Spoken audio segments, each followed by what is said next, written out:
கமலஹாசன் பேரா அமைப்போட மாநில பொதுச் செயலாளர் பில்டர்ஸ் லீக் அகில இந்திய ரியல் எஸ்டேட் கூட்டமைப்பின் தேசிய மாநாடு இன்று.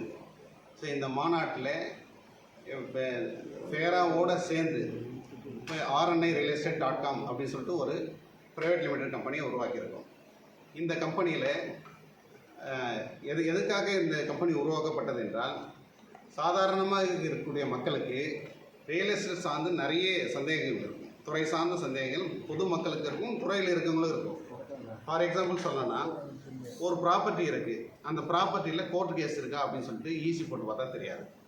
ஸோ அப்போ பேங்க் லோன் எடுத்து கட்டியிருக்காங்க. அந்த பேங்க் லோன் வந்து இதுக்கு வந்து நான் ஒரு பேங்க்கில் இருந்து இன்னொரு பேங்க்கு மாறணும். இது வந்து பண்ணால் என்ன இப்போ பேசிக் க்ரைட்டீரியான்னு தெரியாது. ஸோ இந்த மாதிரி அடிப்படையிலேருந்து ஒரு பட்டா வாங்கணும். பட்டாவை வந்து எப்படி வாங்குது? பட்டா வந்து ஆல்ரெடி ஒருத்தர் பேரில் இருக்குது, நேம் ட்ரான்ஸ்ஃபர் பண்ணணும். இந்த மாதிரி என்னட்ட அதாவது விவசாயத்துக்கு அடுத்தபடியாக செகண்ட் லார்ஜஸ்ட் செக்டர் வந்து ரியல் எஸ்டேட் செக்டர். அப்படி இருக்கக்கூடிய இந்த ரியல் எஸ்டேட் செக்டர் இன்று ஒரு சிஸ்டமேட்டிக் இல்லாமல் அன்ஆர்கனைஸாக இருக்குது. அப்போ இது அன்ஆர்கனைஸாக இருக்கும்போது நிறைய பேர் ஆன்லைன் போர்ட்டல்ஸ் இருக்குது. Major Brits, 19 acres, India properties போன்ற நிறைய ஆன்லைன் போர்ட்டல்ஸ் இருக்குது. இந்த ஆன்லைன் போர்ட்டலில் வந்து வரக்கூடியது பொதுமக்களோட நேரடி தொடர்பு இல்லை. அப்படியே பார்த்தாலும் வந்து நோ புரோக்கர்னு ஒரே ஒரு கம்பெனி இருக்குது. அவங்க வந்து பெங்களூரில் இருக்காங்க. அவங்களுக்கும் இங்கே இருக்க தமிழில் இருக்குது, தமிழருக்கும் சம்மந்தம் இல்லாமல் இருக்குது. ஸோ அப்போ நேரடி தொடர்பு வந்து இருக்கணும்னா ஃபேரா போன்ற ஒரு ஆல்ரெடி பொதுமக்கள்கிட்ட ரீச் ஆகிருக்க அடையாளம் பெற்றுள்ள ஒரு அமைப்பு. இதில் வந்து பார்த்தீங்கன்னா 53,000 மெம்பர்ஸ் இருக்காங்க. மொத்தத்தில் 14 ஸ்டேட்டில் வந்து ஃபேரா அமைப்பு இருக்குது. அது மட்டும் இல்லாமல் தமிழ்நாட்டில் இருக்க 38 மாவட்டத்துலேயும் வந்து ஃபேரா பற்றி தெரியும், பொறுப்பாளர்கள் இருக்காங்க.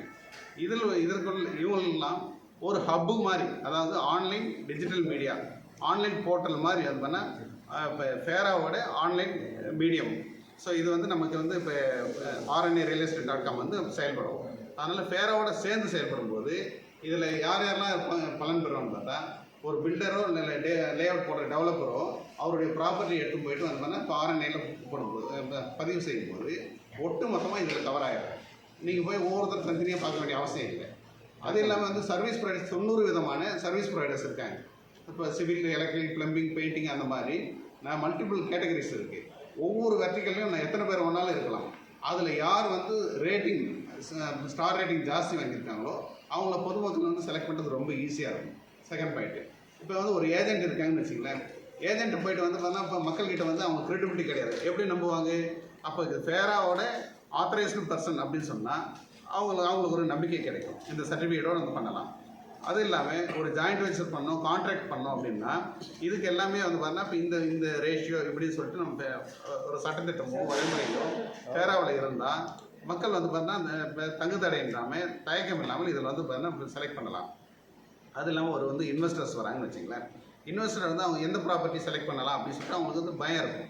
ப்ராப்பர்ட்டியில் இன்வெஸ்ட் பண்ணோம்னா ரேட் இன்க்ரீஸ் ஆகுமா, அதனால் லாபம் ஜாஸ்தி வருமா, போட்ட பணம் வந்து நம்மளை தேடி வந்துடுமா அப்படின்னு சொல்லிட்டு இதுக்கெல்லாம் உத்தரவாதம் எங்கே கிடைக்குன்னா, ஃபேரா சர்டிஃபை பண்ண ப்ராப்பர்ட்டி, நல்ல பில்டரு, நல்ல ப்ராஜெக்ட், நல்ல ஸ்கோப் இருக்குது அப்படின்னு சொல்லிட்டு சர்டிஃபை பண்ணியிருந்தாங்கன்னா பேஸ்ட் ஆன் அந்த சர்டிஃபிகேட் வந்து அவங்க இன்வெஸ்டர்ஸ் வருவாங்க.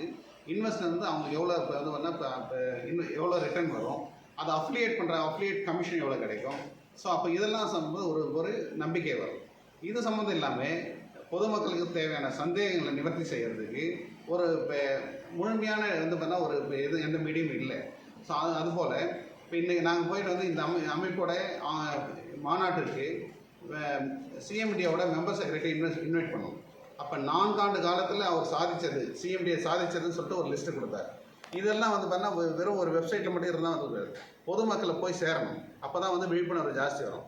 இந்த ஃபேரா அமைப்பில் இருக்கவங்க எல்லாருமே வந்து பார்த்தா வந்து இவ்வளோ மெம்பர்ஸ் இருக்காங்க, 50,000க்கும் மேற்பட்ட மெம்பர்ஸ் இருக்காங்க. அப்போ மக்களை வந்து ஈஸியாக போய் சேரும்.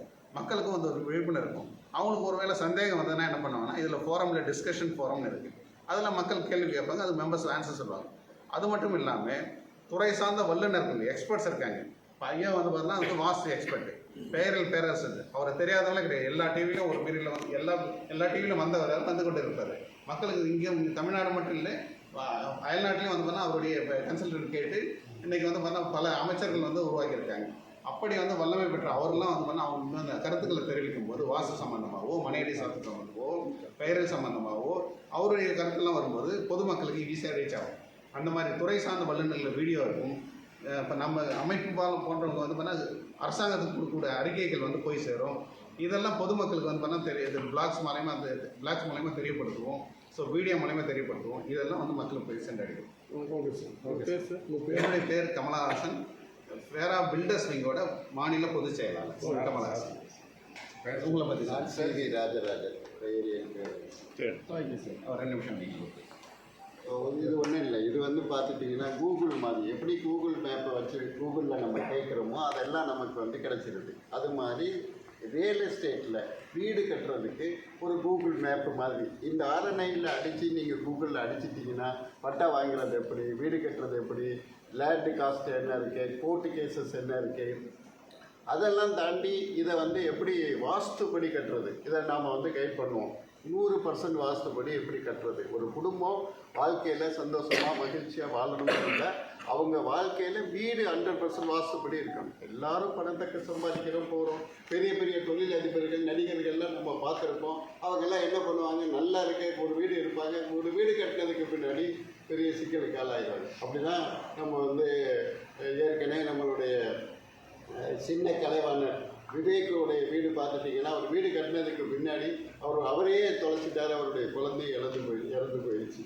ஆனால் அவர் தான் வீட்டை பற்றியெல்லாம் சொல்லி. அது மாதிரி இந்த உலகத்தில் நமக்கு இன்னுமே இந்த ஆரணைங்கிற ஒரு நிறுவனம் இருக்கிற பொழுது ஒவ்வொரு மனிதனும் 100% வாஸ்துப்படி வீடு கட்டி அவங்களுடைய குழந்தையோட பிள்ளையோட குடும்பத்தோட வாழ்க்கையில் 16 செல்வமும் பெற்றவர்களாக இருப்பணும். அதன் மூலமாக நாட்டுக்கும் தேசத்துக்கும் அவர்கள் நல்லவர்களாக இருப்பாங்க. நாடும் நலம் பெறும், நாமளும் நலம் பெறுவோம் என்பதுதான் என்னுடைய.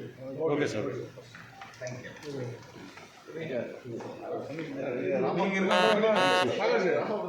ஆமாம்.